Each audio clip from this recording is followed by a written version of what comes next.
Yeah. Okay. No report at this time. Thank you.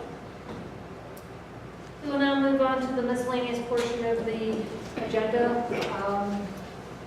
Councilman Snitsky? Anything? We're going to go with it. Yeah. Yes, fully discussed. Not at this time. Councilman Fraundorf? Oh, yes, I do have a comment, and I think it's most appropriate that council has now assumed the last word at council meetings, at its council meeting. And to answer your question, Mayor, how could council vote for these 4 contracts? I can tell you how that happened. Number one, no one on council, and I mean no one, was given any summary of changes from the previous contracts to the current contracts. We had to take it on face value, based on our council leadership, that this was a good contract. And even if we did look at the contract, there's no way to ascertain whether the 60 hours was in the prior contract or in the current contract.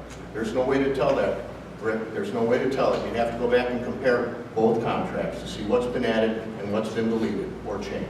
Fair enough?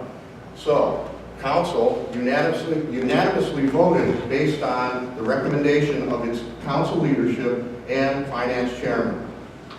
And now, a year later, this happened in March of 2014. Now, a year later, and thank goodness for Lieutenant Bismala, Saloom, and the police chief asking for the same benefits that the rank and file received, it begged the question, is this really a good deal for the city? And particularly hearing that the structure of 60 hours cash in at 100% of their hourly wage was a good deal for the city, and upon analysis, it wasn't.